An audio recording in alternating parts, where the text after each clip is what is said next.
Good afternoon. On the agenda of our meeting today were our training missions in Afghanistan and Iraq.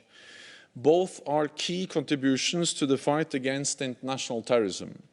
Defense ministers had a thorough discussion on the situation in Afghanistan. We are faced with many dilemmas, and there are no easy options. At this stage, we have made no final decision on the future of our presence.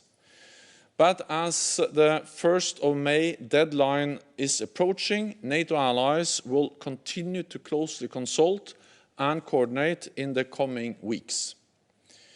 We remain committed to our support mission, with training and funding for the brave Afghan security forces.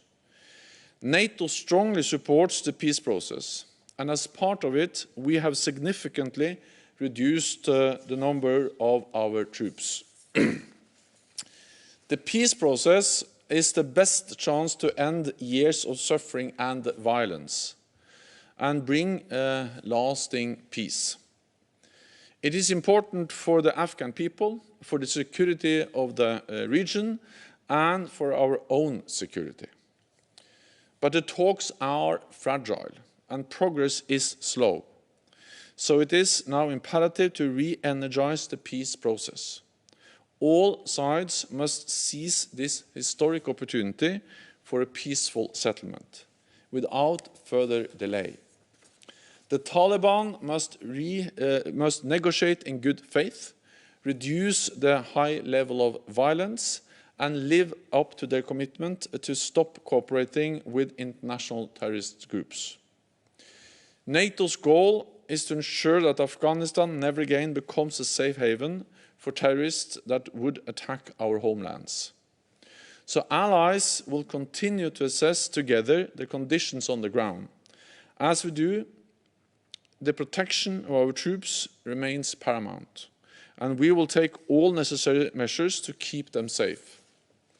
Today, we decided to expand NATO's training mission in Iraq to support the Iraqi forces as they fight terrorism and ensure that ISIS does not return. The size of our mission will increase from 500 personnel to around 4,000, and training activities will now include more Iraqi security institutions and areas beyond Baghdad. Our presence is conditions-based, and increases in troop numbers will be incremental. Our mission is at the request of the Iraqi government.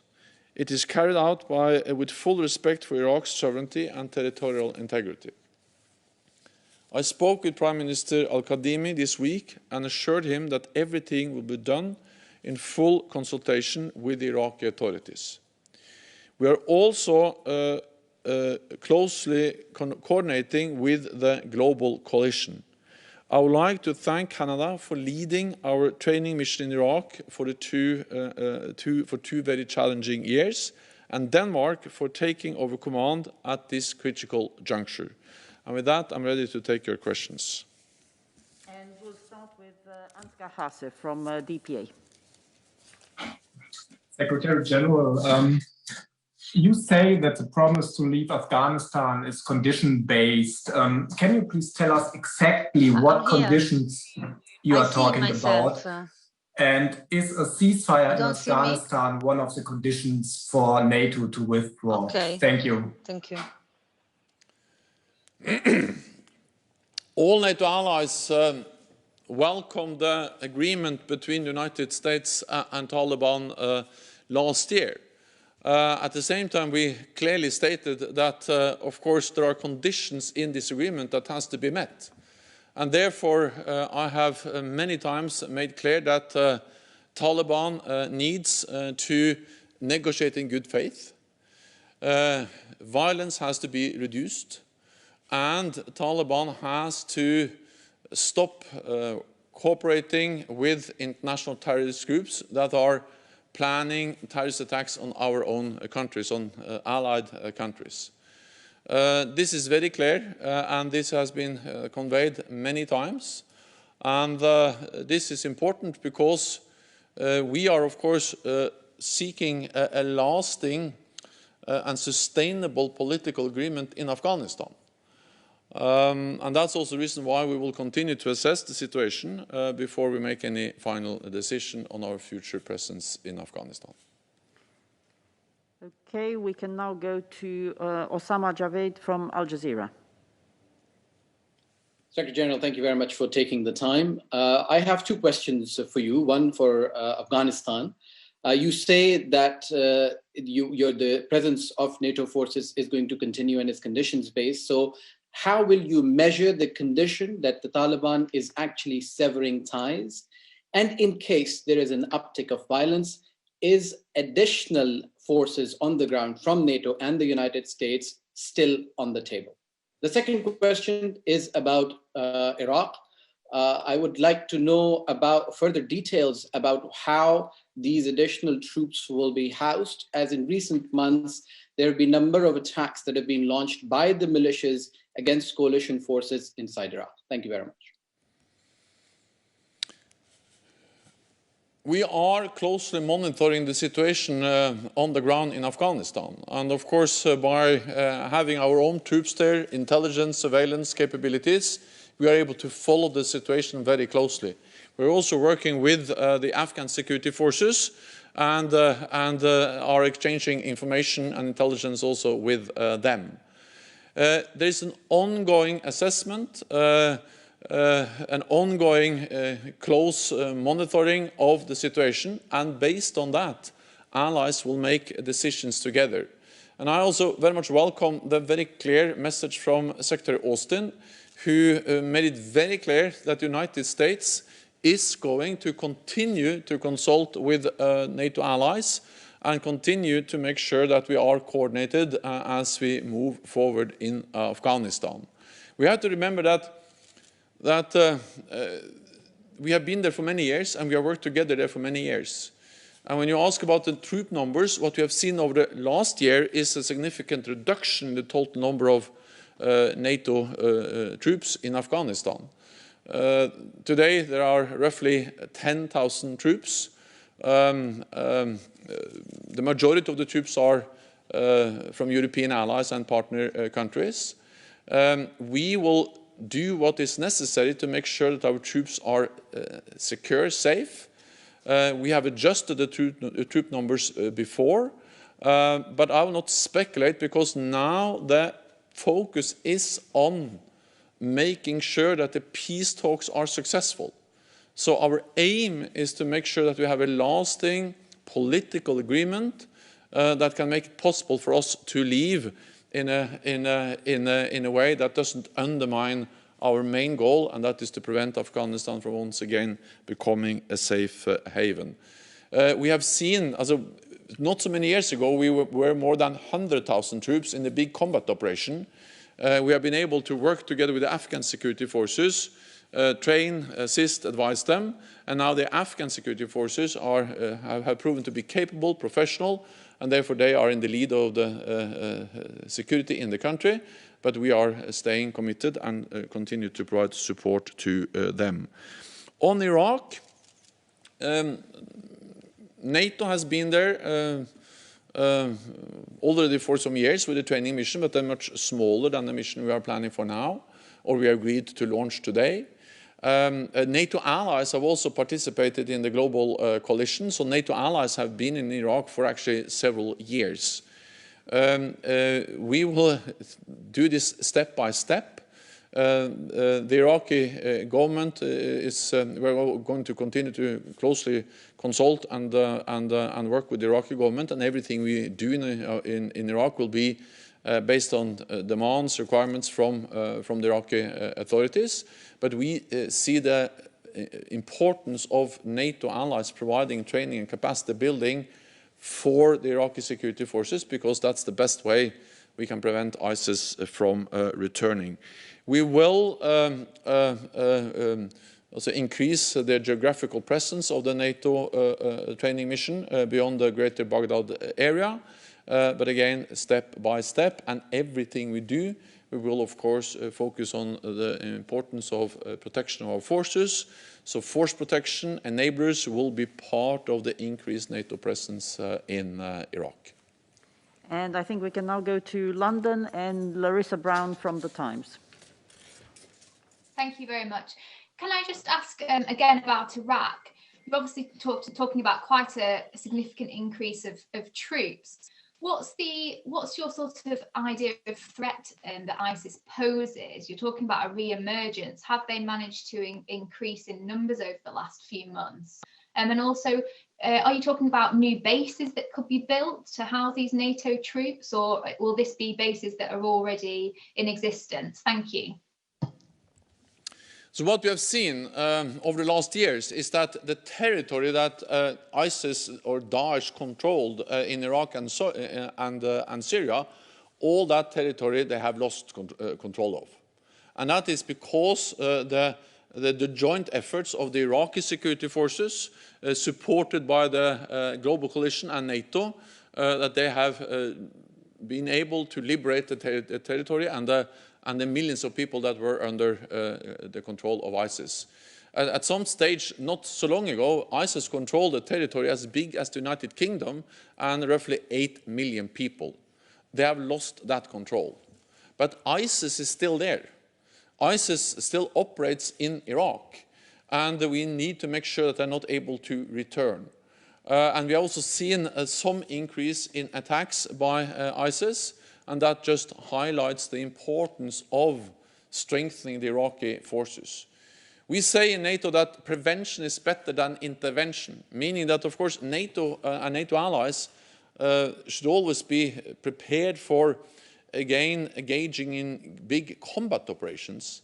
But in the long term, it's much better if we train local forces, build local security institutions, as we now do in Iraq, and as we will expand doing in Iraq in the coming months, because local forces, they will, in a more sustainable way, be able to stabilize their own country and fight terrorists themselves. So the purpose of the training mission, the capacity building mission by NATO in Iraq, is to prevent the situation where NATO allies again may be forced into a situation where they need to be part of bigger combat operations. And that's exactly why we are there, and why we are expanding our mission. We will do this in incremental and in, as I say, and based on demand from the Iraqi authorities. But there are several bases already in Iraq that we can use. Partly bases where NATO allies already operate under the umbrella of the US global coalition to defeat Daesh, and partly other Iraqi bases. I have visited some of them, and it's good to see how NATO forces work closer together with Iraqi forces. So the main problem is not finding bases. The main challenge is to make sure that we target what we do, that we tailor, make the advice and the training in the best possible way for the Iraqi forces. Thank you. We now come back to Brussels, and hopefully we can take a question from Marilu Lucrezia from Rai, Italy. Good evening, Secretary General. What is the way ahead now on Afghanistan? After all, you spoke about, we hope about the peace talk are successful. And if you can say, if I may ask a few words on Italy's role in Afghanistan and your expectations from the Draghi administration. Thank you.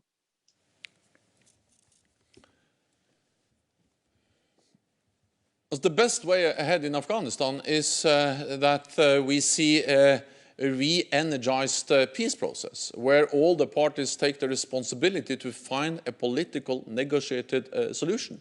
So that's our main message from this meeting, is that we urge all parties to really make a serious effort to agree and to find a platform that can provide sustainable peace in Afghanistan.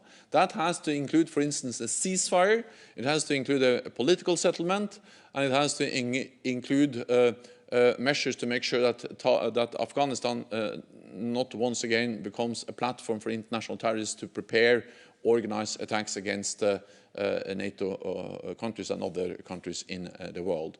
That is the best way forward. The problem is that we are in a situation where we have a date, the 1st of May, approaching, and so far we have seen that the peace talks are fragile. They are not making so much progress as we want to see, and therefore we also, of course, are extremely concerned by the increased level of violence, and therefore our message to Taliban is to reduce violence, negotiate in good faith, and make sure that they stop all cooperation with international terrorist groups. That's also the reason why we have not made a final decision today at the ministerial meeting today on our future presence in Afghanistan, because we believe that there's still time to reach a political agreement to see a progress before the deadline, the 1st of May. So our focus is on the peace process, and we will do whatever we can to make that be a successful process. Italy is playing and has played an important role in Afghanistan for many years.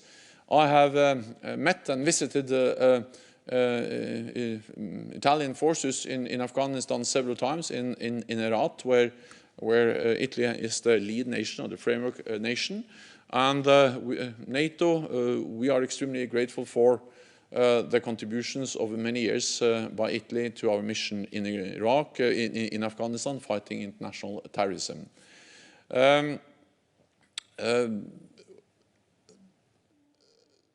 Prime Minister Mario Draghi, is a highly respected politician, or international leader, and now a politician. I have had the privilege of meeting him in different capacities, and I know him as a very strong supporter of the transatlantic bond, NATO, the cooperation between North America and Europe, and I'm looking forward to working with him in his new capacity as Prime Minister of Italy. Thank you. And we'll now go to Kabul, to Shershan Awabi from PMG News, Afghanistan. Yeah, thank you so much, Mr. Secretary General, for giving us the time. Actually, there are two questions that I have. In current situation, according to the news reports that we have, Taliban are now working or planning for their spring fight, for their spring as well. So what do you think about this case, as you haven't decided about your presence in Afghanistan? What would be your stand on the issue of spring as well? And the second issue is, a few days ago, Mullah Brother Akhund just sent an open letter to US government and also to the international community, and urged all sides to pull out the troops from Afghanistan. So what's NATO's stand in this case? Thank you so much. So our presence in Afghanistan is conditions-based. And that's also the reason why we now are closely looking into and monitoring and assessing the situation on the ground in Afghanistan before we make a final decision. Any increase in violence will undermine the peace efforts. And the spring offensive will, of course, undermine the prospects for peace. We are actually expecting the opposite. We are expecting that Taliban reduces violence, and by that demonstrating faith in the peace negotiations. So any increase in violence will be the opposite message, and thereby also undermining the possibilities of a lasting negotiated peaceful agreement in Afghanistan. Okay, next is Thomas Kutschke from Frankfurter Allgemeine Zeitung. Thanks a lot. Secretary General, did you get any indication from Secretary Austin on when the US intends to make its decision, and whether it already has any inclination on the way forward. And in addition to that, does only withdrawal, an end to the mission in Afghanistan need a formal decision or also a continuation? Thank you. This is not for me to speak on behalf of the United States, but what I can say is that Secretary Austin in the meeting clearly expressed a commitment by the United States to continue to consult closely with NATO allies and also consult with partners, because we have to remember that in our mission, the NATO mission now in Afghanistan, we have of course NATO allies, but we also have partners like Finland, Sweden and other partners, Georgia, contributing the troops and forces to our mission in Afghanistan. So we all should stay closely coordinated and continue to closely consult.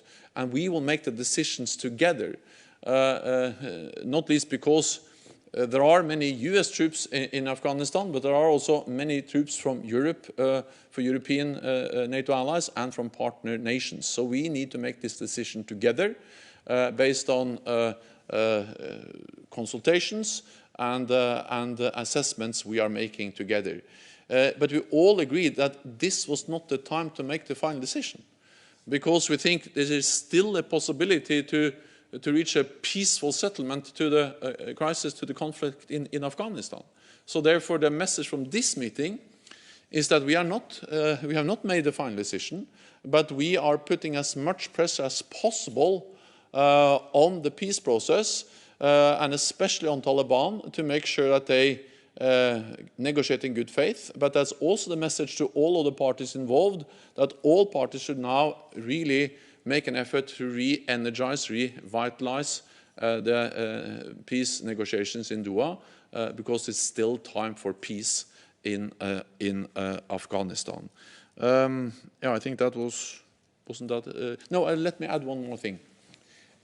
This is obviously a difficult decision. No one is trying to say that this is easy.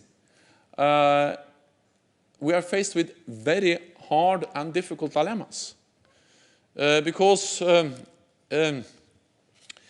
if we stay beyond the 1st of May, we risk more violence, we risk more attacks against our own troops, and we risk, of course, also to be part of a continued presence in Afghanistan that will be difficult. But if we leave, then we also risk that the gains we have made are lost, and that Afghanistan again could become a safe haven for international terrorists. So that's exactly the reason why we need to make sure that we maximize the likelihood for that all the conditions are in place in the best possible way to prevent that from happening again. And then we need a thorough assessment of to what extent are conditions met, to what extent are we willing to take some risks in a very difficult situation in Afghanistan. Thank you. For the next question, we'll go to Nasser Ahmadi from Deutsche Welle, Afghanistan. Thank you very much for giving me the chance. My question is that the Taliban have threatened to start a major war against foreign forces if they do not withdraw by May 1st. Does it mean the collapse of US-Taliban agreement and the end of intra-Afghan peace talk? What is your position regarding this issue?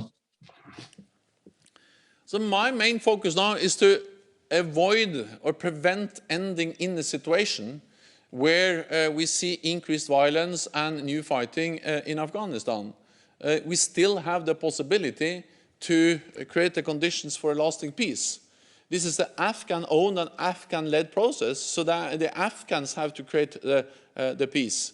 But NATO and NATO allies provide support. We are committed to continue to provide support to the Afghan security forces. We are committed to extend funding to 2024. And we are there with our rescue support mission, which is much smaller than our previous training mission, our previous combat mission with more than 100,000 troops. But we think that the training has been important because it has helped to strengthen the capacity of the Afghan security forces, and we have seen the courage, we have seen the professionalism of the Afghan security forces, especially over the last years since NATO ended its combat operations and went into a train, assist and advise mission. But again, any increase in violence by Taliban will undermine the prospects for peace, and therefore we expect them to reduce violence, not increase violence. And for the final question, we'll go to David Herzenshorn from Politico. Thanks so much. Mr. Secretary General, I wonder if you could share with us, after 2 days of your overall talks with the defense ministers and consultations, if you feel you have consensus from allies in going forward with your initial ideas around the 2030, the response to the 2030 reflection report, and if where you go in terms of next steps from here. We heard some sense that maybe some allies were a little concerned. You had shared some of those ideas with us first. Of course, we only encourage you to keep up good communication with the press. Thanks so much. Well, part of my mandate for the NATO 2030 process is to engage in public discussions and to do public communications. And I really believe that that's part of the job description for a Secretary General of NATO, is also to engage in public debates, especially about such important issues as how to make sure that NATO is fit for the future, how to make sure that NATO continues to be the most successful alliance in history. And the main reason why NATO is the most successful alliance in history is that we have been able to change when the world is changing. And now the world is changing again, so NATO has to change again, and that's exactly the purpose of NATO 2030.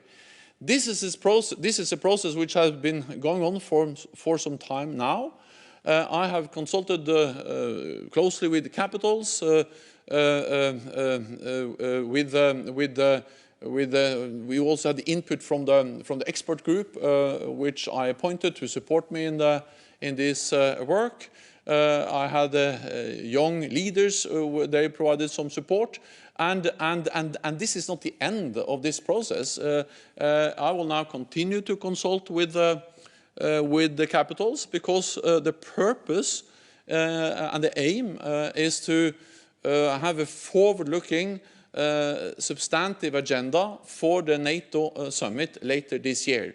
We have a unique opportunity now to open a new chapter in the transatlantic relationship, North America and Europe. We need to seize that opportunity, but to do so, we need to demonstrate the strength of the transatlantic bond, not only in words, but also in deeds.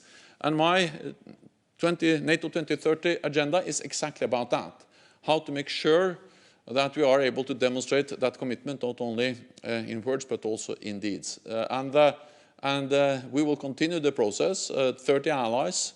It always takes some time to develop common positions on all the issues, but we had a good and stimulating discussion on NATO 2030 yesterday. I look forward to continue those discussions, and I'm very confident that NATO allies see the value of using this unique opportunity, or seizing this unique opportunity, to strengthen the bond between Europe and North America. There's no way to deny or to hide that over the last years we had some difficult times, some challenging moments. Now we have a new US administration very much committed to NATO, to the bond between Europe and North America embodied in NATO. And I really think that we should then build on that and have some real substance and forward-looking decisions at our summit later this year. Thank you very much. This concludes this press conference and the ministerial meeting. Thank you. Thank you so much.